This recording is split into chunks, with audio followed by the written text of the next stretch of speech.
యేసుక్రీస్తు ప్రభువారికి ఈ లోకానికి ఎందుకు వచ్చారు అని అంటే, మన జీవితాలని బాగు చేయటానికి అవసరమైనటువంటి తన వాక్కును, తన వాక్యాన్ని, తన ఉపదేశాన్ని, తన సందేశాన్ని మనకు తెలియచేసి మన జీవితాల్లో ఒక గొప్ప విప్లవాత్మకమైన మార్పును తీసుకుని రావాలని తన అమూల్యమైన రక్తమును మన కొరకు దారిపోయటం ద్వారా మన పాపశాపాలని పరిహరించడానికి లోకానికి వచ్చారు.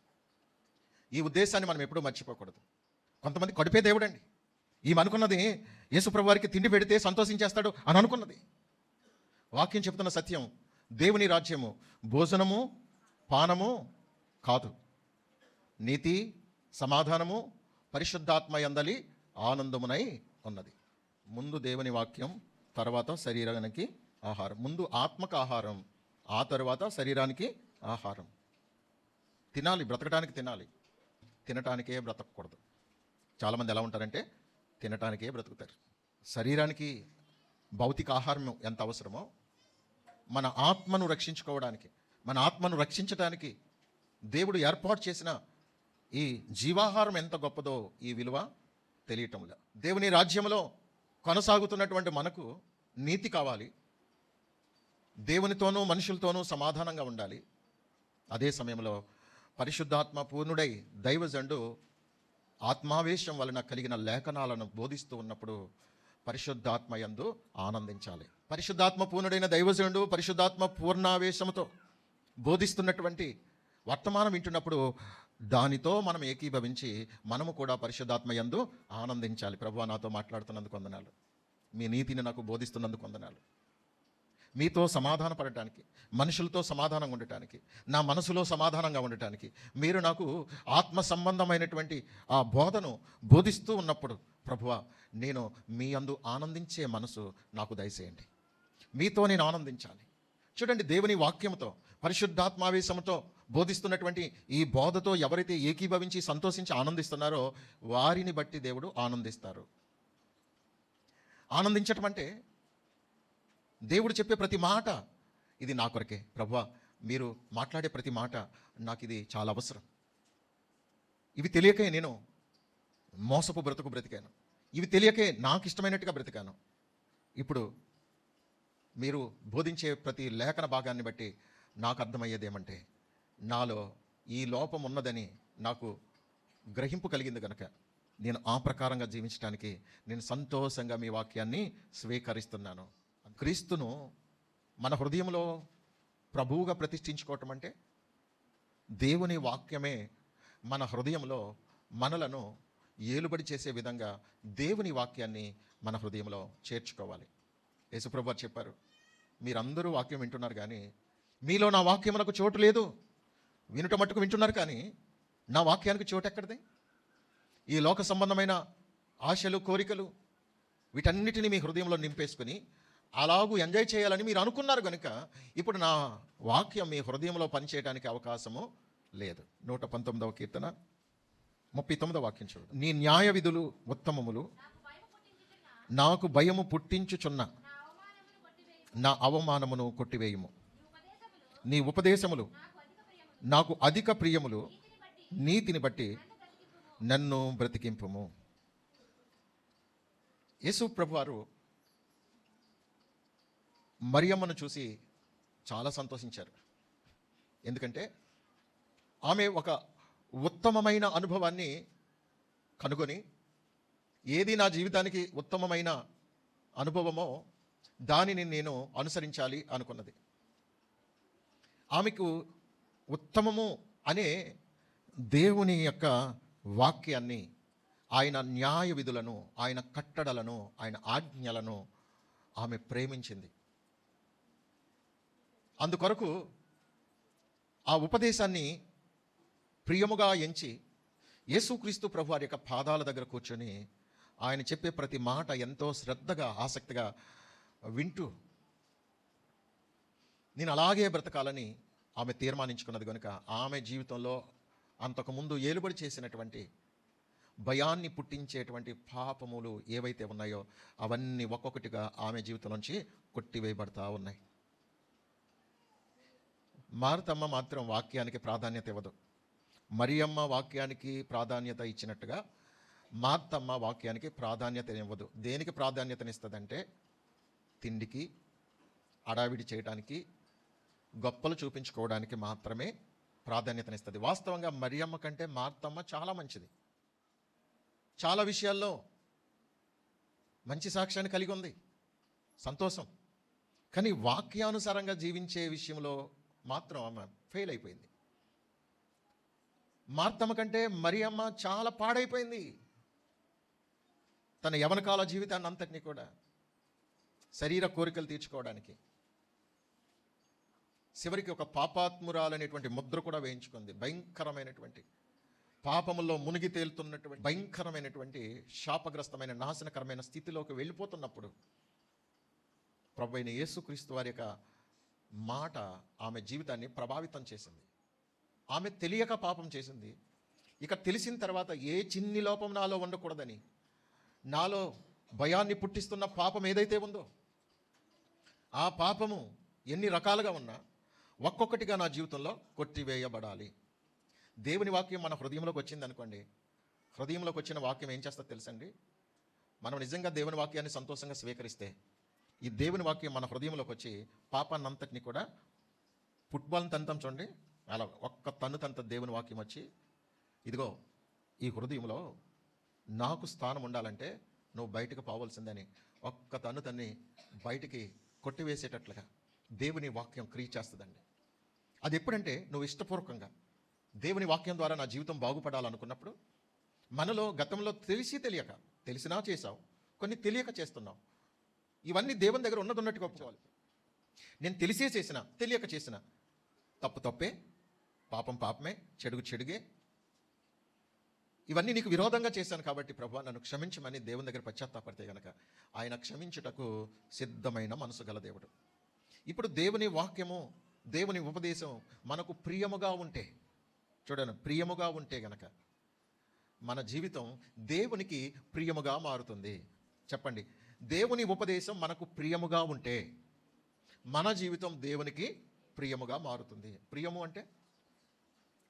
అంటే ఇష్టమైన, మెచ్చుకోదగిన, ఒక మంచి ప్రేమింపదగిన వ్యక్తిత్వాన్ని ప్రియము అనే పదాన్ని వాడటం జరుగుతుంది.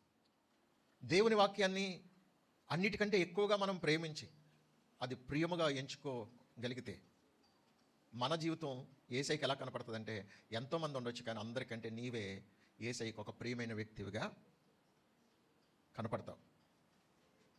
అంత ప్రేమిస్తారు ఆయన. అంత ఉత్తమమైన దాన్ని ఏర్పరుచుకున్నది. కారణం ఏంటంటే, గతంలో ఆమె జీవించిన జీవితం ఇప్పుడు ప్రస్తుతం ఉన్నటువంటి ఈ ఆధ్యాత్మిక జీవితాన్ని పోలిస్తే అది ఎంతో అసహ్యకరమైనది. కానీ ఇది ఎంతో శ్రేష్టమైనది, ఉత్తమమైనది, దేవునికి అనుకూలమైనది. అందుకే రోమపత్రిక 12వ అధ్యాయము 2వ వచనం అనుకుంటా, అక్కడ మనకి బాగా సుపరిచితమైనటువంటి, మీరు ఈ లోక మర్యాదను అనుసరింపక, చూడండి, ఉత్తమమును అనుకూలమును, చూడండి, సంపూర్ణమునయ్యున్న దేవుని చిత్తం ఏదో పరీక్షించి తెలుసుకొనున్నట్లు మొదట మీ మనసు మారాలి, నూతనం అవ్వాలి, అప్పుడు మీరు రూపాంతరం పొందుతారు. ఈ లోక మర్యాద అందరూ అనుసరించేదే, కానీ ఈ లోక మర్యాద నువ్వు అనుసరించకూడదు. చూడండి, దేవుని చిత్తం ఏదో తెలియాలంటే వాక్యాన్ని మనం కంపేర్ చేయాలి. మనం అనుకున్నది, సేవకులు బోధించింది, ఇది వాక్యంలో ఉన్నదా లేదా, దేవుని వాక్యంలో ఉన్నదా లేదా, అలా ఉన్నదా లేదా అనే దాన్ని మనం పరీక్షించాలి. వాక్యాన్ని పరీక్షించాలి. ఎవరు ఏది చెప్పినా గుడ్డిగా నమ్మేయకూడదు. అది వాక్యంలో అలాగ ఉన్నదో లేదో మనము పరీక్షించాలి. పరీక్షించి అలా ఉన్నదనుకోండి, దేవుని వాక్యంలో అలాగే ఉంటే గనక దాన్ని పరీక్షించిన మీదట మనము దేవుని చిత్తాన్ని చేయటానికి మన మనసు మార్చుకోవాలి. ఇది దేవుని చిత్తమే, ఇది దేవుని వాక్యంలో ఉంది కాబట్టి ఇది నేను చేయాలి అనుకుని ఇప్పుడు మన మనసుని మార్చుకోవాలి. ఇది వరకు మన మనసు దానికి వ్యతిరేకంగా ఉండేదేమో, ఇప్పుడు మన మనసుని ఏం చేయాలి? మార్చుకోవాలి. అరే, నేను తప్పుగా అర్థం చేసుకున్నానే, పొరపాటు పడ్డానే, వాక్యంలో ఇలా ఉన్నా సరే నేను చాలాసార్లు ఈ మాటలు విన్నప్పటికీ దీన్ని పట్టించుకోలేదు, వాక్యంలో ఉన్నది కనుక మనం తప్పకుండా దీన్ని చెయ్యాలి. మానవలసింది మానాలి, చేయవలసింది చెయ్యాలి. కాబట్టి ఇది దేవుని చిత్తం, ఇది దేవునికి ఇష్టం, ఇది దేవుడు ఇలా చేయాలని కోరుకుంటున్నారు. కాబట్టి మన మనసుని మార్చుకోవాలి. మన మనసు ఇదివరకు ఒకవేళ కఠినమైందేమో, ఇలాంటి ఉపదేశం వింటున్నప్పుడు, ఇలాంటి మాటలు వింటున్నప్పుడు మన యొక్క మనసు కఠినమైపోయిందేమో, మన హృదయం కఠినమైపోయిందేమో. ఇప్పుడు ఆ కఠినమైన మనసుని, ఆ కఠినమైన హృదయాన్ని ఏం చేయాలి? మార్చుకోవాలి. మన ఆలోచన మార్చుకోవాలి, మన ఉద్దేశాన్ని మార్చుకోవాలి, మన పద్ధతిని మార్చుకోవాలి. మనసు మారి నూతన మగుట వలన, అంటే మన ఆలోచన విధానం కొత్తగా ఆలోచించాలి. అరే, నేను ఇలా ఆలోచించాను, కానీ ఇలా ఆలోచిస్తే ఎంత బాగుండును. చాలాసార్లు మనం ఎలా ఆలోచిస్తామంటే, ఇప్పుడు ఏదైనా ఒక త్రాగుడు గురించి, లేకపోతే ఇంకోటి వ్యభిచారం గురించానో, లేకపోతే ఏదైనా దొంగతనాల గురించి, మోసాల గురించి, రకరకాల వాటి గురించి దేవుడు మాట్లాడుతూ ఉంటారు. ఆ సందర్భాల్లో అలా మాట్లాడుతున్నప్పుడు ఏమనుకున్నామంటే, నా గురించే చెప్తున్నాడు ఈయన, నా గురించి ఎవరో చెప్పేసి ఉంటారు. ఖచ్చితంగా నా భార్య చెప్పేసి ఉంటుంది, ఇంటికి వెళ్ళిన తర్వాత చెప్తాను దాని సంగతి. మా అమ్మ చెప్పేసి ఉంటుంది, లేకపోతే మా ఆయన చెప్పేసి ఉంటారు నా గురించి. అందుకే, లేకపోతే మా విషయాలు ఈయనకి ఎలా తెలుసు, ఇంత ఇంత డేర్గా చెప్పేస్తున్నాడు ఈయనకి ఎలా తెలుస్తుంది అని మన మనసు ఆ విధంగా ఆలోచించింది గతంలో. కానీ ఇప్పుడు మనము నూతనం అవ్వాలి, ఈ ఆలోచన విధానం నూతనం అవ్వాలి. ఏమని? లేదు, నాలో ఈ లోపము సరి చేసుకోవాలని, నేను మార్పు చెందాలని దేవుడు మాట్లాడుతున్నారు కనుక, అరే ఇంతకాలం నేను నిర్లక్ష్యం చేశాను, ఇంతకాలం నేను హృదయాన్ని కఠినపరుచుకున్నాను, ఇక అలా ఉండకూడదు. నేను ఇలాగే జీవిస్తే, దేవుడు చెప్పినట్టుగా జీవిస్తే దేవుడు సంతోషిస్తాడు కదా. నేను కొత్తగా ఎందుకు జీవించకూడదు? అందరూ నన్ను విమర్శించేటట్లుగా నేను ఎందుకు బ్రతకాలి? ఒక క్రొత్త జీవితం జీవిస్తే, ఒక నూతనమైన జీవితం జీవిస్తే నాకు సంతోషం, నా ఇంటి వారికి సంతోషం, నన్ను చూసే వాళ్ళందరికీ కూడా ఆశ్చర్యం అనిపిస్తుంది కదా. నేను ఇలా కొత్తగా ఎందుకు నేను ఆలోచించకూడదు? కొత్తగా జీవించడానికి ఎందుకు తీర్మానం చేసుకోకూడదు? కొత్త బట్టలు వేసుకున్నప్పుడు ఆనందం, ఓ క్రొత్త వస్తువు కొనుక్కుంటే ఆనందం కదా.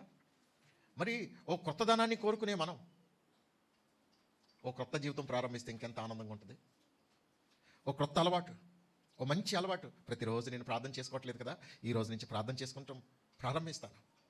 వాక్యాన్ని ధ్యానం చేయట్లేదు కదా, ఈ రోజు నుంచి వాక్యాన్ని ధ్యానిస్తాను. ప్రతిరోజు పిచ్చాపాటి చెత్త పాటలన్నీ పాడుతున్నాను కదా, ఇక నుంచి ఈ రోజు నుంచి దేవుని పాటలు ప్రాక్టీస్ చేసి దేవుని మందిరంలో దేవుని పాటలే పాడాలి నేను. ఇది వరకు వాళ్ళ గురించి వీళ్ళ గురించి చెడ్డగా చెప్పే నేను ఇక నుంచి ఎవరి గురించి చెడ్డగా చెప్పకూడదు. నేను చెప్పవలసి వస్తే ఎవరితోనైనా ఒక మంచి విషయం అయితే చెప్పాలి తప్ప చెడ్డ విషయం నేను ప్రస్తావించకూడదు. అది నా నోటితో మాట్లాడితేనే నాకు ఇది అపవిత్రమైపోతుందేమో. అందుకే మనం మాట్లాడే ప్రతి మాట, మనం చూసే ప్రతి వాటిని, ఇంతవరకు చెడ్డ వాటిని, వ్యర్థమైన వాటిని చూశాను, వాటి వల్ల నాకు ఏం కలిసి వచ్చింది? లేదు. నేను చూస్తే ఆత్మ సంబంధమైన వాటిని తప్ప శరీర సంబంధమైన, లోక సంబంధమైన, అపవిత్రమైన వాటిని చూడకూడదు. మనం ఇలా ఎందుకు ఆలోచించకూడదు? ఒక నూతనమైన ఆలోచనలు, నూతనమైన తలంపులు, నూతనమైన అనుభవాలు, నూతనమైనటువంటి మనసు మార్చుకొని, మన ఆలోచన విధానాన్ని మార్చుకొని, మన పద్ధతులు మార్చుకొని, మన ప్రవర్తన మార్చుకొని, ఎందుకు మనం నూతనం కాకూడదు? ఇంతవరకు త్రాగాను, దానివల్ల ఎంతో నష్టపోయాను, ఆరోగ్యం పాడైపోయింది. కానీ ఇక నుంచి నేను ఆ త్రాగుడు బదులు, ఆ మందుకు బదులు ఇంటి వారందరూ సంతోషించేటట్లుగా ఏదో మంచి కూర తెచ్చుకుని ఇంటి వారందరూ సంతోషిస్తే ఎంత హ్యాపీగా ఉంటుంది. లేదా ఇంట్లోకి ఏదో ఫ్రూట్స్ తెచ్చి, లేక స్వీట్స్ తెచ్చి ఇంటి వారందరూ తింటే ఎంత బాగుంటుంది.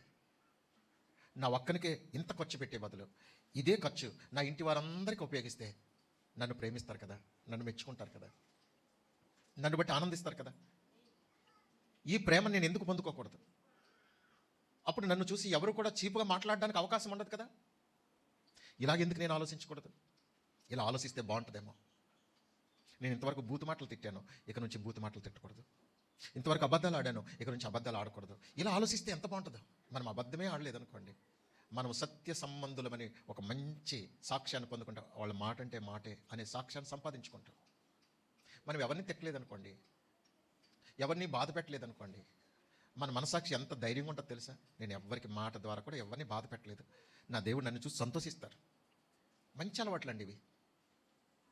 నేను ఎవరిని మోసగించకూడదు. ఇక నుండి నేను నష్టపోయినా పర్లేదు, దేవుని ఎదుటి నిలబడినప్పుడు నా మీద ఏ నేరారోపణ చేయకుండా నేను దేవునికి ఇష్టమైన జీవితాన్ని జీవించాలి అనే ఒక మంచి మనసు నూతనంగా మనలో రాగలిగితే మన జీవితం అద్భుతంగా మారిపోద్దండి. అసలు మనం తెలుసుకుంటే ఏదైనా సాధించగలమండి, ఏదైనా. పట్టుదల ఉంటే కానిది లేదు. మనకు పట్టుదల ఉండాలి, కానీ దేనైనా సాధించగలుగుతాం. ఎంత ఆశ్చర్యం! మానవునికి ఎంత జ్ఞానాన్ని దేవుడిచ్చాడండి. మనం తలుచుకుంటే ఏదైనా సాధించగలుగుతాం. అసాధ్యం కూడా సాధ్యం కాగలదు. అవును. అయితే మనలో ఏం రావాలి? ఇప్పుడు పట్టుదల రావాలి. నేను ఎందుకు ఇలా జీవించకూడదు? యేసయ్య ఎందుకు వచ్చారు ఈ లోకానికి? ఆయన నా నుండి ఆశించేది ఏమిటి కదా? మన మనసు మారి నూతనం అవ్వటం వలన మనము రూపాంతరం పొందుతామంట. రూపాంతరం అంటే ఇక మనల్ని చూసిన వాళ్ళందరూ ఆశ్చర్యపోయేటట్లుగా, అరే వీళ్ళలో ఇంత గొప్ప మార్పు ఎలా వచ్చింది? వస్తుందే. ఎలాంటి వాళ్ళలోనైనా మార్పు వస్తుంది. ఎలాంటి వారినైనా దేవుడు అద్భుతంగా మార్చగలడు. ఎలాంటి వారినైనా దేవుడు పరిశుద్ధంగా మార్చగలడండి. నీతిగా మార్చగలడు. మంచివారుగా చేయగలడండి. ప్రేమ కలిగిన వారుగా చేయగలడు. మూర్ఖుల్ని, దుర్మార్గుల్ని, రౌడీల్ని, భయంకరమైన హంతకులను కూడా సాధువులుగా చేయగలిగిన దేవుడు ఆయన. మనమెంతండి? మనమంత దుర్మార్గులు ఏం కాదు కదా. అలాంటప్పుడు ఇది ఇంకా ఈజీ కదా. అందుకే ఇప్పుడు మనలో ఒక చక్కటి పరివర్తన రాగలిగితే దేవుడు మనల్ని బట్టి సంతోషిస్తాడు. అందుకే ఇప్పుడు మన జీవితాల్ని ప్రభావితం చేసే దేవుని వాక్యాన్ని చేర్చుకోవాలి. యేసయ్యని చేర్చుకోవటం అంటే ఏదో ఒక ఫోటో పెట్టేసో, లేకపోతే ఒక క్యాలెండర్ పెట్టుకునో, లేకపోతే ఒక బైబిల్ కొనుక్కునో, లేకపోతే బాప్తిసం పొందేసో నేను యేసు ప్రభుని చేర్చుకున్నాను అని మనం భ్రమలో బ్రతికితే గనక అది చేర్చుకున్నట్టు కాదు. నిజంగా యేసయ్యని చేర్చుకోవటం అంటే మన హృదయంలో దేవుని వాక్యానికి ప్రథమ స్థానం ఇచ్చి ఆ వాక్యం చెప్పినట్టుగా మనం జీవించాలి. అలా జీవించగలిగితే మనల్ని చూసిన దేవుడు సంతోషిస్తారు. మనల్ని చూసిన మనుషులు కూడా ఆశ్చర్యంగా ఇది ఎలా సాధ్యమని వారు విస్మయం పొందుతారండి. ఇతను మారాడా? ఈ మారిందా? ఇది నమ్మొచ్చా అని అంటే ఎస్, నమ్మొచ్చు.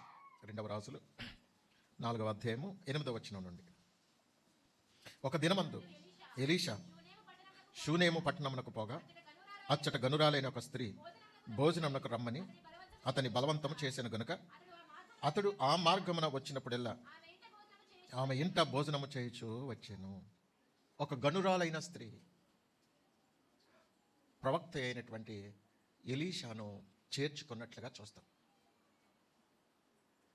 ఆయన మార్గమున వచ్చుచూ పోవచ్చు ఉన్నప్పుడు ఆమె గమనించింది, పరిశీలించింది, పరీక్షించింది. ఎంతోమంది ఉన్నారు ప్రవక్తలు అనబడేవారు, కానీ వారిలో సరైన సాక్ష్యం లేదు. కానీ ఈయన సాక్ష్యం ఎలాంటిది? ఈయన ప్రవర్తన ఎలాంటిది? ఈయన పద్ధతి ఎలాంటిది అని ఆమె పరిశీలనగా పరీక్షించిన మీదట ఆ దైవజనుని తన ఇంటికి ఆహ్వానించింది. ఆహ్వానించడమే కాదు, ఆయన వచ్చినప్పుడు ఎలా ఉండటానికి తన భర్తతో మాట్లాడుతుంది. అయ్యా, మన యొద్దకు వచ్చి పోవచ్చున్నటువంటి ఈ దైవజనుడు భక్తి గల దైవజనుడు అని నేను ఎరుగుదును అంటుంది. భక్తి గల దైవజనుడు అంటే అంతకుముందు చాలామందిని చూశారు, వారిని చేర్చుకుని వీళ్ళు మోసపోయారు. అందుకని ఆ భర్తకు ఒకంత సేవకులంటే, ఈ దైవజనులంటే నమ్మకం పోయింది. వీళ్ళందరూ ఇంతే అనుకున్నాడు. అనుకుని చాలాసార్లు ఎలీషాని దైవజనుడు ఇంటికి వస్తున్నారు, వెళ్తున్నారు, కానీ కనీసం పలకరించైనా పలకరించట్లేదు. కానీ ఒక రోజున ప్రత్యేకంగా మాట్లాడుతుంది, అయ్యా, మన యొద్దకు వచ్చుచూ పోవచ్చున్న దైవజనుడు భక్తి గల దైవజనుడు అని నేను ఎరుగుతున్నాను. ఆయన్ని బాగా పరిశీలించాను, పరీక్షించాను.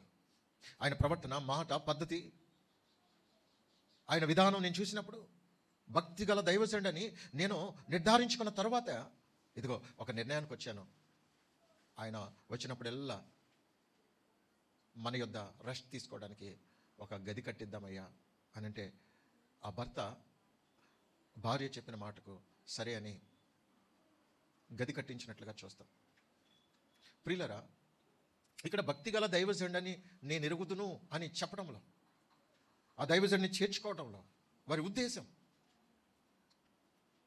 ప్రస్తుత కాలంలో కూడా ఎవరు భక్తి గల దైవజనుడో ఎవరు భక్తి లేని వారో ఏమాత్రం కూడా తెలుసుకోలేనటువంటి పరిస్థితుల్లో చాలామంది ఉన్నారు. భక్తి అనేది చాలా ప్రాముఖ్యం. ఈ భక్తిలో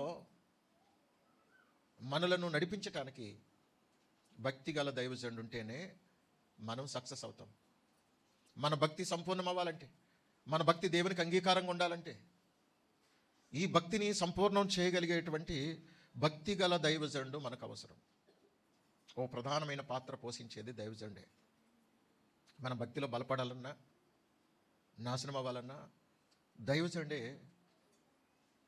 ఆధారం. ఎందుకంటే దైవజనుడు ఏది చెప్తే అది నమ్మే పరిస్థితి. కొంతమంది వాక్యములు అలాగున్నదో లేదో పరిశీలించేటువంటి జ్ఞానం కూడా లేనటువంటి బలహీనులుగా ఉన్నారు. మన ఆధ్యాత్మిక జీవితానికి మార్గదర్శిగా, దీర్ఘదర్శిగా, మనల్ని ప్రభావితం చేయడానికి దేవుడు ఏర్పరచుకున్నటువంటి దేవుని ప్రతినిధి.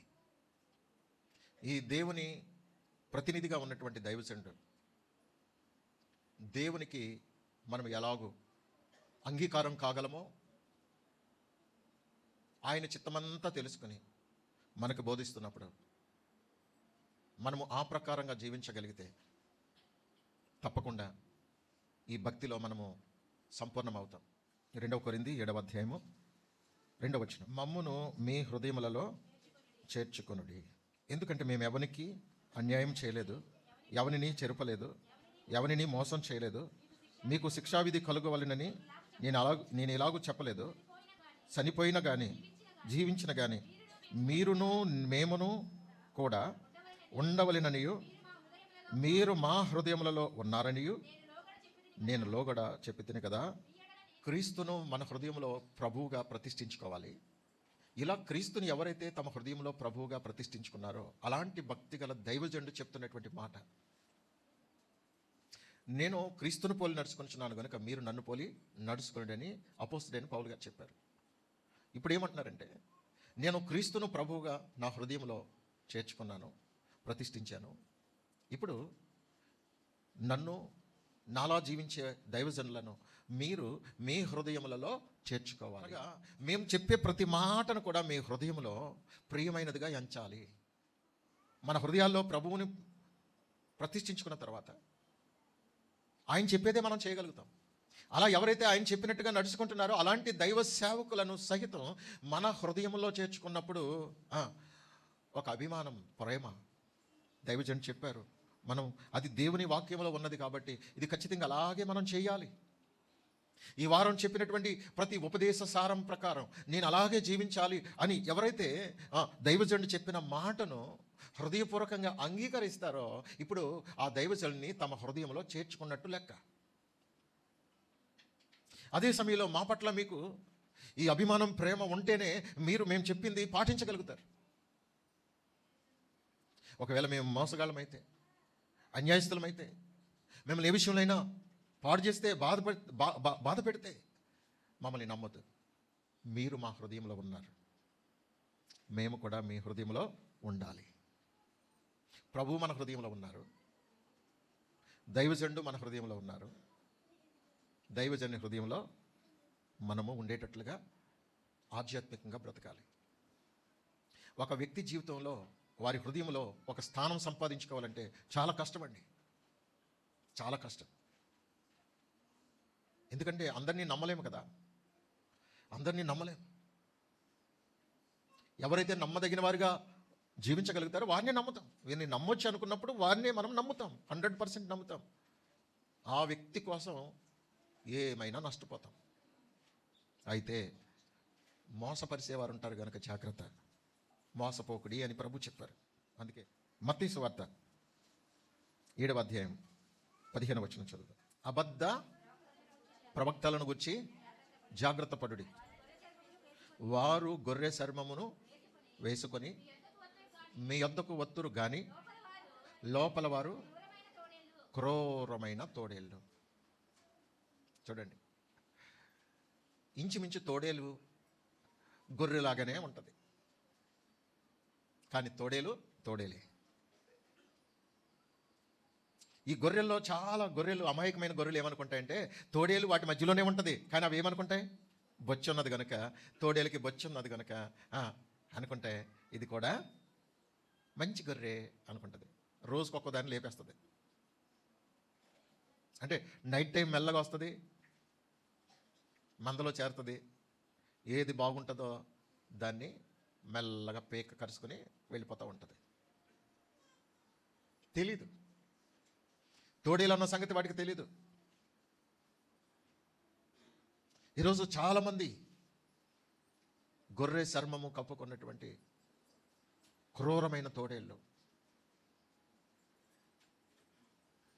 అనేక మందిని పతనానికి తీసుకుని వెళ్ళిపోతున్నారండి. వాళ్ళు యేసుక్రీస్తు నామాన్ని బట్టే వస్తారు, ఏదో ఒక దేవుని వాక్యాన్ని ఆధారం చేసుకుంటారు.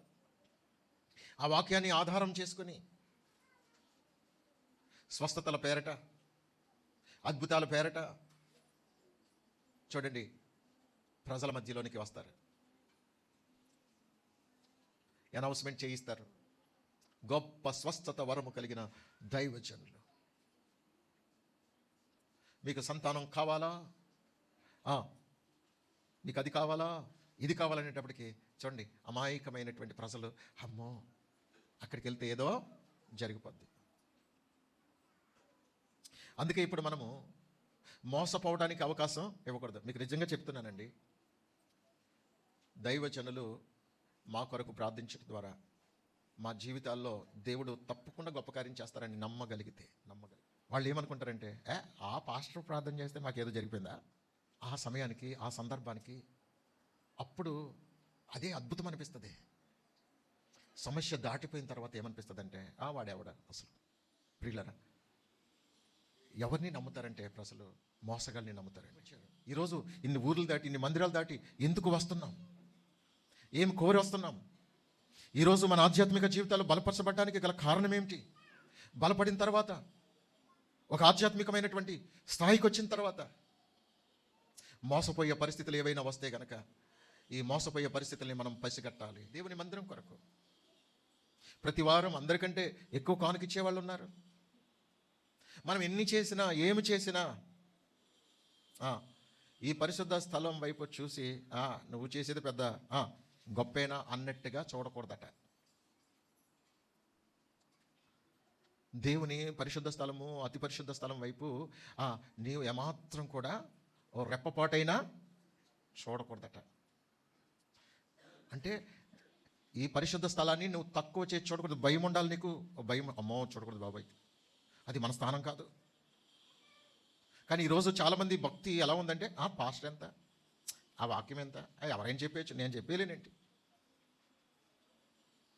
ఆ పాస్టర్ ఏం చేస్తున్నాడు, అలా ఓరకనే వచ్చి ఏదో 4 కబుర్లు చెప్తున్నాడు అనుకుంటున్నారు చాలామంది. అసలు పరిశుద్ధ స్థలంలో నిలిసే దైవ సేవకుల విషయంలో ఎంత భయం ఉండాలో, ఈ దేవుని వాక్యం అంటే ఎంత భయం ఉండాలో దేవుడు చెప్పండి, నేను అలాగే చేయాలి. అంతేగాని చెప్పావులే అన్నట్టుగా చూడకూడదు. నేను పరిశుద్ధ స్థలాన్ని పరిశుద్ధంగానే చూడాలి.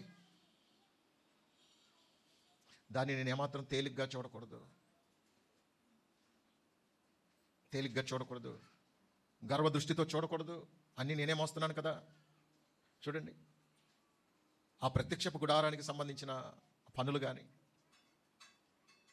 మందిర సంబంధమైనటువంటి పనులు కానీ వీరు పరిసరి చేయడానికి, వీళ్ళు దేవుని మందిర సేవా సంబంధమైనటువంటి పనులన్నీ వీళ్ళే చేస్తున్నారు. అన్ని వీళ్ళే మోసుకెళ్తున్నారు, అన్ని పనులు వీళ్ళే చేస్తున్నారు. కానీ పరిశుద్ధ స్థలముగా నిర్మించబడిన తర్వాత రెప్పపాటైనా చూడకూడదట. అంటే తేలిగ్గా చూడొద్దు.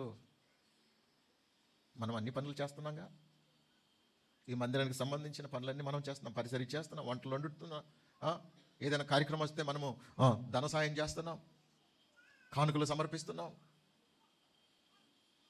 దేవునికి ఆ పరిసర్యలో కావలసిన ప్రతి ప్రయాసం మనమే పడుతున్నాం. అయినను నువ్వు ఎంతవరకు ఉండాలో అంతవరకే ఉండు. కానీ పరిశుద్ధ స్థలం వైపు, అతి పరిశుద్ధ స్థలం వైపు నువ్వు ఏమాత్రం కూడా రెప్పపాటైనా చూడొద్దు. అది నీ స్థానం కాదు. నువ్వు ఎంతవరకు ఉండాలో అంతవరకే ఉండు. ఈ పరిశుద్ధ స్థలం వైపు నువ్వు ఇక్కడ బోధిస్తున్న విషయాలు, ఇక్కడ చేయబడుతున్నటువంటి పరిసర విషయంలో నీకు చాలా భయం ఉండాలి. దేవుని సన్నిధికి వస్తున్నప్పుడు చాలా భయం ఉండాలి. ఇక్కడ నుంచి బోధిస్తున్నటువంటి విషయాలు వింటున్నప్పుడు తేలిగ్గా తీసుకోవద్దు, భయం లేనట్టుగా ప్రవర్తించొద్దు, చెప్పావులే అన్నట్టుగా ఉండకూడదు. భయము, గడగడ వణకొచ్చు, అమ్మో అటు చూడకూడదు బాబోయ్. అది దేవుని సన్నిధి, దేవుని సన్నిధి. ఆయన చూడొద్దన్నారు. చూస్తే ఒకవేళ ఆయన కోపం మన మీదకి వస్తుంది. అక్కడ రాయబడిన మాట ఏంటంటే వారు సావకుండునట్లు అని ఉంది. అక్కడ ఏముంది? వారు సావకుండునట్లు పరిశుద్ధ స్థలమును రెప్పపాటు చేపైనను చూచుటకు లోపలికి రాకూడదు. నీ స్థానం ఎక్కడి వరకు అక్కడి వరకే ఉండాలి తప్ప దాన్ని మించి నువ్వు ఒకవేళ దైవజనుని, దైవ సన్నిధిని ఒకవేళ తక్కువ చేసి చూస్తే చచ్చిపోతామంట. ఆధ్యాత్మికంగా చచ్చిపోతామండి. నీ పరిధి దాటకూడదు. నువ్వు ఎంత కష్టపడినా, ఎంత ప్రయాసపడినా, ఎంత ఖర్చు పెట్టినా పరిశుద్ధ స్థలంలో నిలిసే దైవ సేవకుని గూర్చి నువ్వు ఎప్పుడు కూడా తక్కువ చేసి మాట్లాడకూడదు, తక్కువ చేసి చూడకూడదు. అలా చూసావా, చచ్చిపోయావు అంతే. ఆధ్యాత్మికంగా చచ్చిపోయారు, ఆత్మలో చచ్చిపోతాం. మన ఆధ్యాత్మిక స్థితి మృతమైపోతుంది. పాస్టర్ గారి నోటుకు వచ్చినట్టు మాట్లాడిన వాళ్ళు లేరా? కారణం ఏంటంటే ఆ విలువ తెలియక. అయితే ప్రియులరా, పసిగట్టాలి మనం. ఎవరు ఎటువంటి వారో చూడాలి, ఎవరిని గురించి మనం మాట్లాడుతున్నామో చూడాలి. అందుకే మోషే గారిని గురించి తన అన్న, అక్క ఇద్దరు కూడా నోటుకొచ్చినట్టు ఇలా మాట్లాడినప్పుడు దేవుడు వాళ్ళిద్దరిని పిలిపించారు.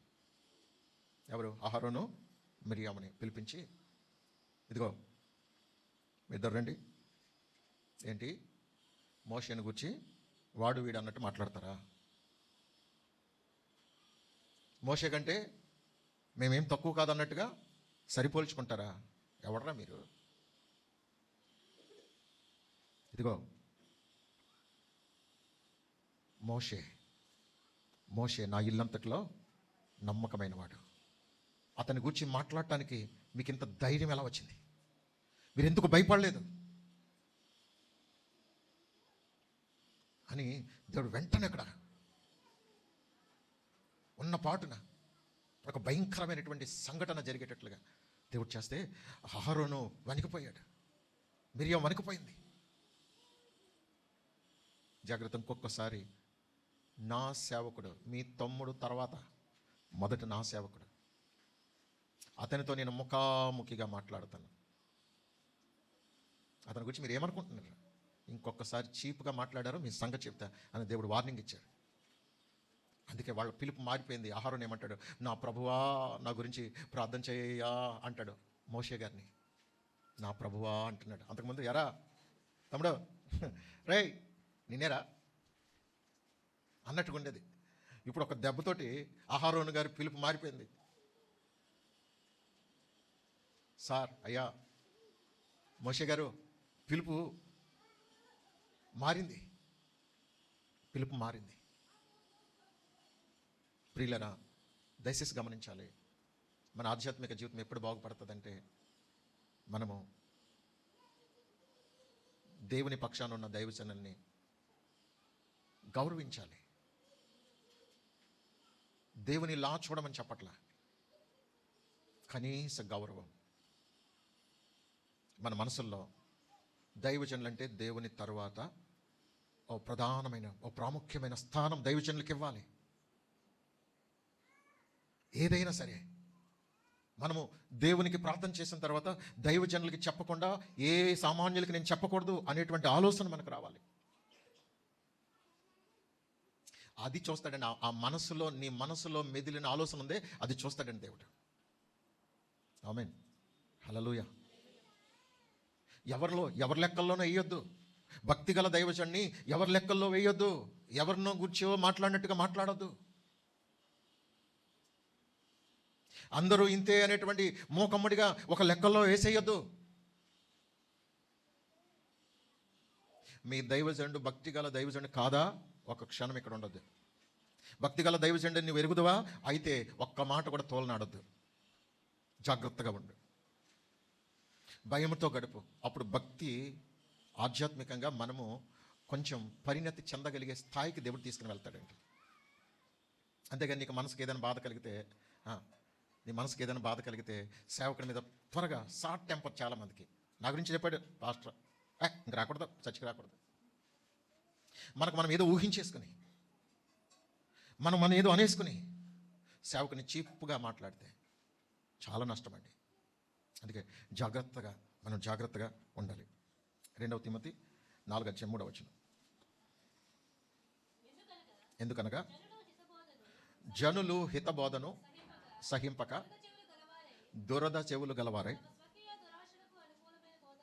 తన స్వకీయమైన దురాశలకు అనుకూలమైన బోధకులను తమ కొరకు పోగు చేసుకొనుచున్నారు. ఇలా పోగు చేసుకొనుచు సత్యమునకు సెవినీయక కల్పన కథల వైపు తిరుగు కాలము వచ్చును. చూసారా? అంటే భక్తి అనేది కేవలం ఏంటంటే ఆ కాసేపు అలా గడిపేసి వెళ్ళిపోవాలి. అది ఏ చర్చ్ అయినా మనకు అనవసరం, ఏ పాస్టర్ అయినా మనకు, ఎవడైతే మనకి ఏంటండి ఆ కాసేపు దేవుని సన్నిధిలో గడుపుతున్నాం అంతే. మనము కాసేపు దేవుని సన్నిధిలో గడుపుతున్నాం. ఏ మందిరం అయితే ఏంటి, ఎక్కడైతే ఏంటి, పాస్టర్ ఎవడైతే ఏంటి, ఇలాంటి చీప్ మెంటాలిటీ అండి చాలా మందిలో. పాస్టర్ గారిని కూడా వాడు వీడు అన్నట్టుగా మాట్లాడతారని చాలామంది. ఆ దైవజనుని యొక్క ప్రవర్తన ఏంటి, పద్ధతి ఏంటి, తన సాక్ష్యం ఏంటి, ఇవన్నీ లెక్కల్లోకి తీసుకోవాలి. ఊరికే ఏదో చోట కాసేపు గడిపి వచ్చేస్తే భక్తి అయిపోతుంది. నో నో నో, అలాగే ఎప్పుడు భక్తి చేయొద్దు అసలు. ఈ మందిరాన్ని ఎవరు నడిపిస్తున్నారు? దేవుడు తన సేవకుల్ని తన అభిషేకంతో నింపి నడిపించాలని దేవుడు కోరుకుంటున్నారు. అలాంటప్పుడు మన జీవితాంతం ఒక సహవాసంలో కొనసాగుతున్నామంటే ఆ దైవజనుని ద్వారా మనము సంపూర్ణమైన స్థితిలోనికి రాగలగటానికి అవకాశం ఉందా లేదా? అతనికి ఆ భక్తిలో ఉన్నటువంటి లోతైన అనుభవం ఉందా లేదా? ప్రార్థనా జీవితం ఉందా లేదా? పరిశుద్ధమైన జీవితం ఉందా లేదా? ఉపవాసం ఉండే అనుభవాలు ఉన్నాయా లేవా? మన కొరకు కన్నీరు కార్చే అనుభవం ఉందా లేదా? ఇతడు నీతి, యథార్థత, నమ్మకత్వము, పరిశుద్ధత అనే వాటికి ప్రాధాన్యత ఇచ్చే వ్యక్తా కాదా? ఇతనిలో ప్రేమ ఉన్నదా లేదా? నటించే వ్యక్తా, యథార్థమైన వ్యక్తా? ఇలాంటివన్నీ కూడా మనము బేరీజు వేసుకోవాలి, పరిశీలన చేయాలి, పరీక్షించాలి. అందుకే ఈమంటుంది, మన యొద్దకు వచ్చుచు పోవుచున్న దైవజనుడు భక్తి గల దైవజనుడని నేను ఎరుగుదును అని చెప్తుంది. ఏదో 4 మాటలు నేర్చుకొని, ఏదో ఓ చిన్న ప్రార్థన చేసి కేవలం నటన వరకు పరిమితమైపోయినటువంటి పరిస్థితులు చాలామంది జీవితాల్లో కనపడుతుంది. ఇలాంటి దినాల్లో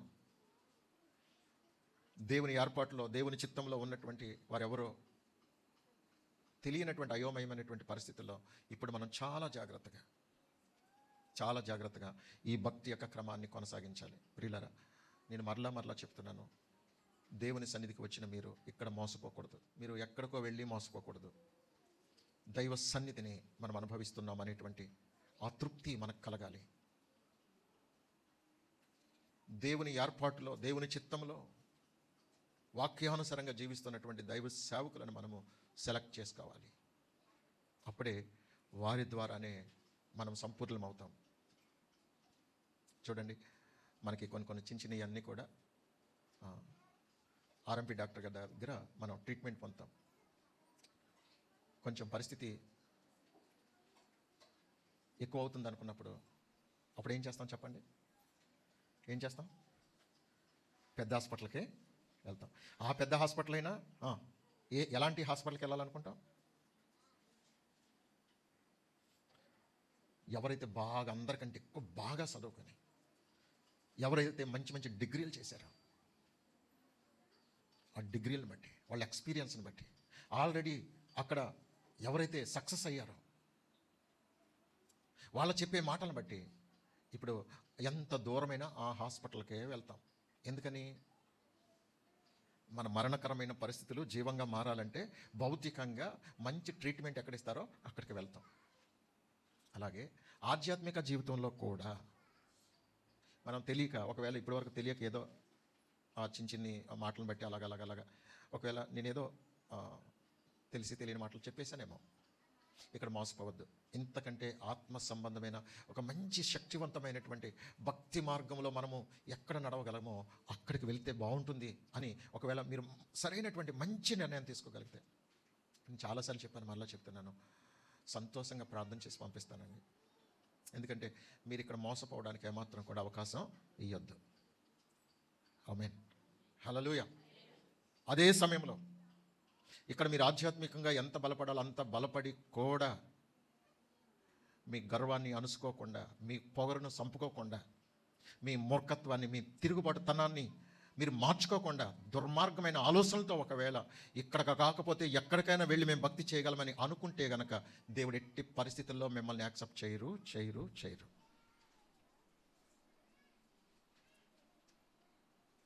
మరలా నువ్వు పశ్చాత్తాపడి నిన్ను నీవు తగ్గించుకొని ఏ దైవజన్ దగ్గర నీవు ఉండాలో, ఏ సహవాసంలో నీవు ఉండాలని దేవుడు నిర్ణయించారో ఆ సహవాసం దగ్గరికి వచ్చి పశ్చాత్తాపడే వరకు దేవుడు నిన్ను అంగీకరించడు. నువ్వు ఏం చేసినా వర్ధిల్లలేవు. కారణం ఏంటో తెలుసా?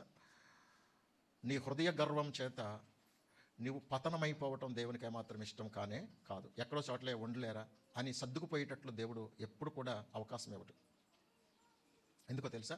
నువ్వు ఎక్కడికి వెళ్ళినా అదే పద్ధతిలో ఉంటే రేపు పరలోకం ఎలాగెళ్తావు? అందుకు మనలను ప్రేమించిన ప్రభు నువ్వు ఎక్కడ పడిపోయావో ఆ పడిపోయిన స్థితిని దేవుడు జ్ఞాపకం చేస్తాడు. అందుకే ప్రకటన గ్రంథంలో ఒక మాట ఉంది, నువ్వు ఏ స్థితి నుండి పడితివో అది జ్ఞాపకము చేసుకొని ఆ మొదటి క్రియలు చేయము. మరల ఇంకొక తప్పు మోపుతున్నారు. ఏమనంటే, నీవు మొదట నీకున్న ప్రేమను వదిలితివని నీ మీద తప్పు ఒకటి మోపవలసి ఉన్నది. మొదటి ప్రేమ తప్పిపోయినా దేవుడు క్షమించడండి.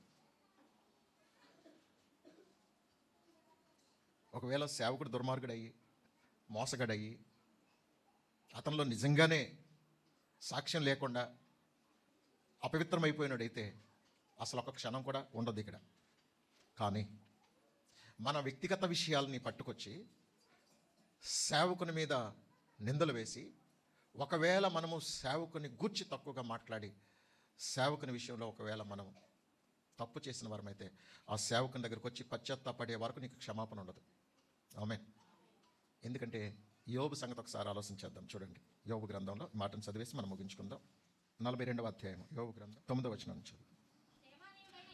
తేమానీయుడైన ఎలీఫజును, షూహీయుడైన బెల్దదును, నయమాతీయుడైన జోపరును పోయి యెహోవా తమకు ఆజ్ఞాపించినట్లు చేయగా యెహోవా వారి పక్షమున యోబును అంగీకరించెను. యోబు తన స్నేహితుల నిమిత్తము ప్రార్థన చేసినప్పుడు యెహోవా అతని క్షేమస్థితిని మరలా అతనికి దయచేసెను. మరియు యోబునకు పూర్వము కలిగిన దానికంటే 2 అంతలు అధికముగా యెహోవా అతనికి దయచేసెను. ఇప్పుడు 8వ వచనం చదువుదాం. చూడండి. కాబట్టి 7 ఎడ్లను 7 పొట్టేళ్లను మీరు తీసుకొని నా సేవకుడైన యోబు నొద్దకు పోయి మీ నిమిత్తము దహన బలి అర్పింపవలెను. అప్పుడు నా సేవకుడైన యోబు మీ నిమిత్తము ప్రార్థన చేయును. మీ అవివేకమును బట్టి మిమ్మును శిక్షింపకయుండునట్లు నేను అతనిని మాత్రము అంగీకరించేదను. ఎలయనగా నా సేవకుడైన యోబు పలికినట్లు మీరు నన్ను గూర్చి యుక్తమైనది పలుకలేదు. ఎవరేంటనేది దేవునికి తెలుసండి. యోబు యొక్క స్నేహితులు నోటుకొచ్చినట్టల్లా మాట్లాడారు. ఎవడ్రా మీరు? నా సేవకుడైన యోబుని గురించి మాట్లాడటానికి మీకు ఎంత దమ్ము, ధైర్యం? వెళ్ళండి, యోబు దగ్గరికి వెళ్ళి మీ దహన బలులు పట్టుకెళ్ళి యోబు చేత ప్రార్థన చేయించుకోండి. అతడు ప్రార్థన చేసే వరకు మిమ్మల్ని అంగీకరించను. చచ్చిపోతారు, జాగ్రత్త. మిమ్మల్ని శిక్షించి నాశనం చేయాలనే కోపం నాలో ఉంది. మీరు నేను చెప్పినట్లుగా చేస్తేనే మిమ్మల్ని నేను అంగీకరిస్తాను. ఎందుకంటే యోబు విషయంలో మీరు న్యాయంగా మాట్లాడలేదు. మీరు మాట్లాడిన ప్రతి మాట నేను విన్నాను. యోబుకి మీకు చాలా వ్యత్యాసం ఉంది. కాబట్టి వెళ్ళి అతని చేత ప్రార్థన చేయించుకోండి. అతడు ప్రార్థన చేసే వరకు మిమ్మల్ని నేను అంగీకరించను. వెళ్ళండి. అనంటే వెళ్ళి అలా చేసినప్పుడు దేవుడు వారిని అంగీకరించారు, వారిని బట్టి యోబుని అంగీకరించారు. స్తోత్రం, హల్లెలూయా. దేవునికి మహిమ కలుగును గాక. అందుకే ప్రియులరా, మనం కొన్ని విషయాల్లో తెలిసి తెలియక చాలాసార్లు మనం పొరపాట్లు, అలవాట్లో పొరపాటు, చాలామందికి అలవాటు అయిపోద్ది. అదే పొరపాటు అయిపోతుంది. ఆ పొరపాటే మన జీవితాలకి నాశనం తీసుకుని వస్తుంది. అలాంటి పరిస్థితులు లేకుండా చాలామంది ఏమనుకుంటే పాస్టర్ ప్రార్థన చేయాలి మనకి. మరి ఇదేంటిది? పాస్టర్ ప్రార్థన చేయాలా? పాస్టర్ చేత ప్రార్థన చేయాలి. మన ప్రార్థన మనకు సరిపోతుంది? చాలదో. నీ ప్రార్థన నీకు చాలదు గనుకనే దేవుడు దైవజనుడిని నీ కొరకు ఏర్పాటు చేశారు. నీ కొరకు దైవజనుడు ప్రార్థన చెయ్యాలి.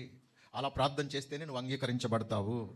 నీ ప్రార్థన నీకు పని చేయదు, కొంతవరకే పని చేస్తుంది.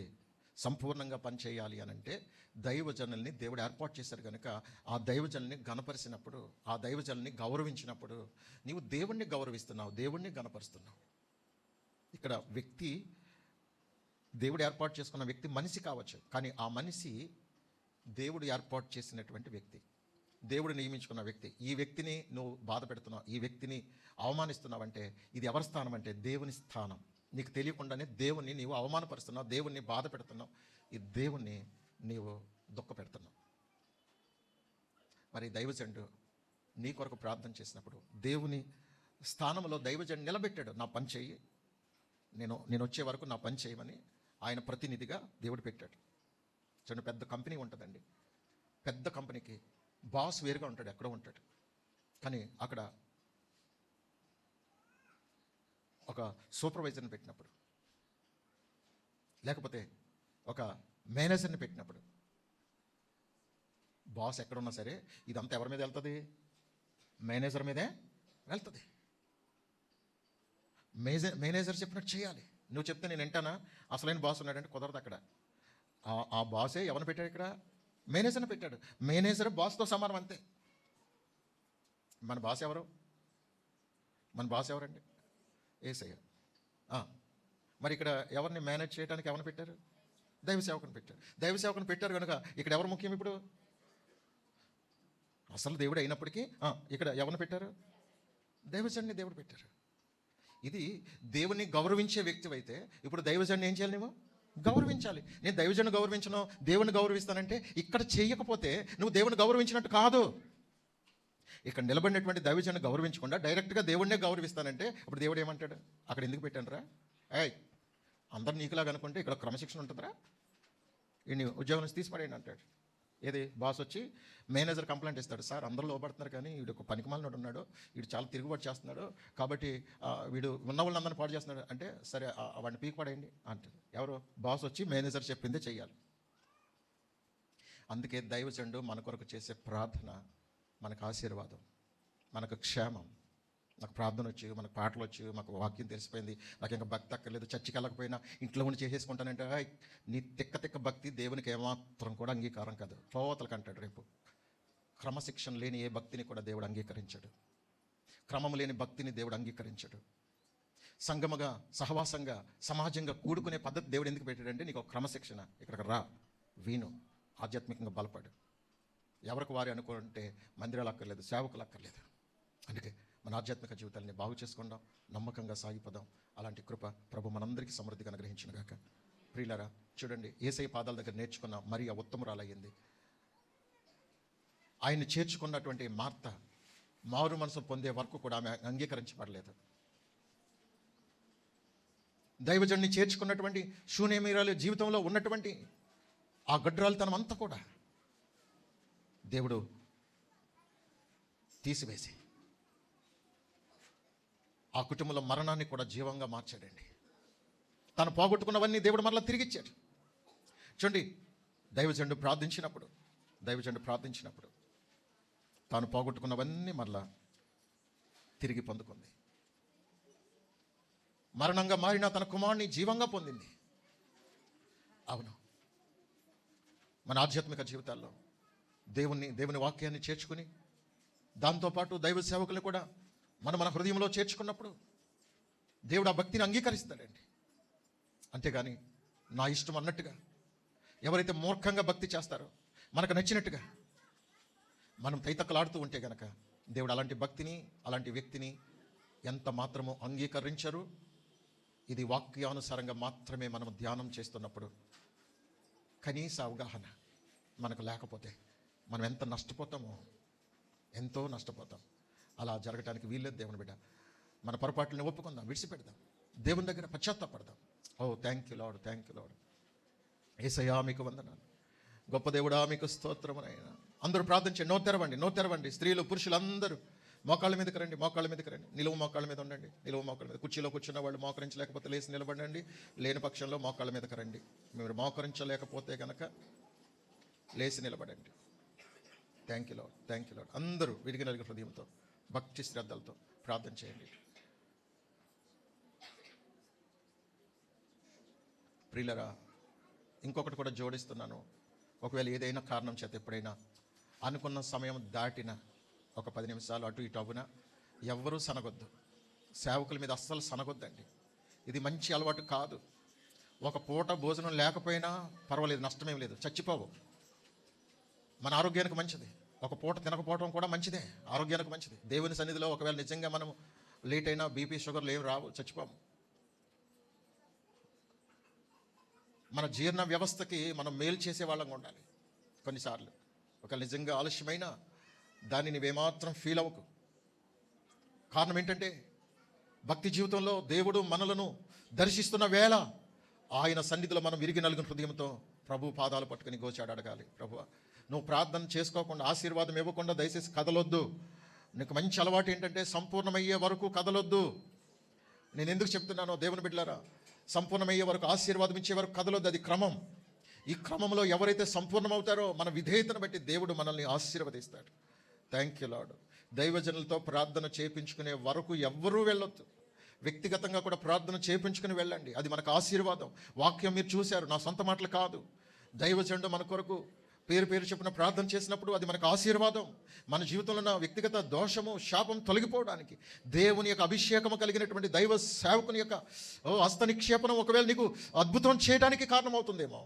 Thank you lord. గొప్ప దేవుడా, ఆశ్చర్యకరుడా, సర్వాధికారి మీకు వందనాలు. మీకు కృతజ్ఞతాస్తుతులు చెల్లిస్తున్నాం ప్రభు. మా మంచి యేసయ్య, గొప్ప దేవ, సర్వాధికారి, మీకే వందనాలు, కృతజ్ఞతాస్తుతులు చెల్లిస్తున్నాం. ఎవరి పొరపాట్లు వారు, ఎవరి తప్పిదాలు వారు అయ్యా ఒప్పుకొని ఆయన క్షమాపణ పొందడానికి పశ్చాత్తాప హృదయాలుగా చేయండి. మా హృదయాల్లో మిమ్మల్ని చేర్చుకొని, మీ వాక్యము చేర్చుకొని ప్రభు, మీ వాక్యానుసారంగా జీవించడానికి మాలో ప్రతి ఒక్కరిలో ఆధ్యాత్మికమైనటువంటి విరిగి నలిగిన మారు మనసు అనుభవం దయచేయండి ప్రభు. యేసయ్యా మీకు వందనాలు. దైవజనుల పట్ల కూడా చాలామంది ప్రభు అయ్యా ఇదిగో చాలా నిర్లక్ష్య వైఖరి, అలాంటి పరిస్థితుల నుండి తండ్రి, లెక్కలేనితనం నుండి రాజా, ఇదిగో సహవాసము, దేవుని వాక్యము, దేవుని మందిరము, దైవజనుడు అనేటువంటి ఒక అయ్యా గ్రహింపు ప్రతి వారికి దయచేయండి. ఊరికే నాయన ఒక ఆచార సంబంధంగా, యాంత్రికంగా ఎవ్వరూ భక్తిహీనమైన స్థితిలో కొనసాగడానికి వీలేదు. ప్రతి ఒక్కరిని బలపరచండి, నూతనపరచండి.